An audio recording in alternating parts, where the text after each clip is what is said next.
que no sabemos, pero es probable, es que junto con la influenza pudiera venir la segunda gran oleada de COVID.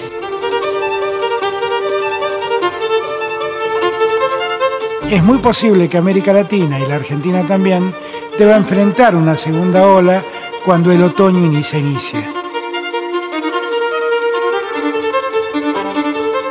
Nosotros estamos muy preocupados, y el presidente de la República también, por esta segunda ola. Hemos tenido incluso que trasladar pacientes desde regiones.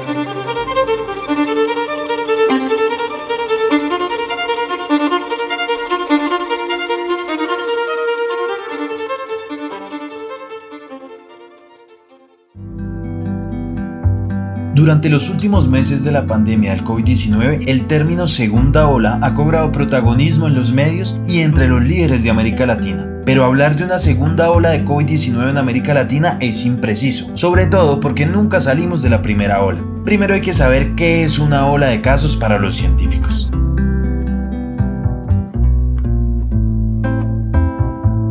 En epidemiología, una ola es una de las fases de contagio de una enfermedad. Cuando los casos se concentran y aumentan en un periodo de tiempo, se habla de una ola. Esta, digamos, analogía con la ola es porque en una enfermedad durante un tiempo hay un aumento de casos y a veces hay una disminución. Entonces, por eso hablamos como de esta ola para referirnos a esa fase donde hay aumentos de casos y disminución. Pero para identificar olas, los científicos deben analizar cómo se comporta la enfermedad durante varios años. Así encuentran patrones que aparecen cada cierto tiempo.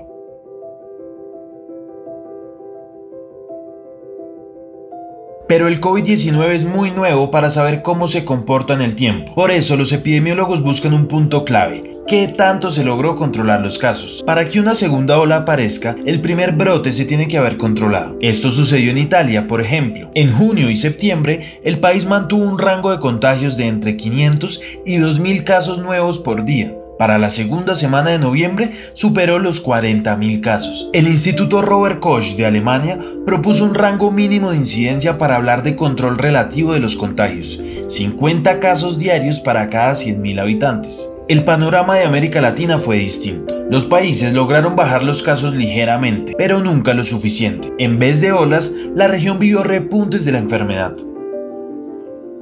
Actualmente, por ejemplo, yo me encuentro en Perú y esta semana la tasa de letalidad fue de 3.3, si no me equivoco. Entonces, imagínate, si estos institutos que analizan todas estas variables epidemiológicas han puesto un tope de 1.7 y todavía en estos países está 3 veces mayor, no hemos alcanzado ese bajón para hablar de que se terminó ese pico y que está aumentando otro.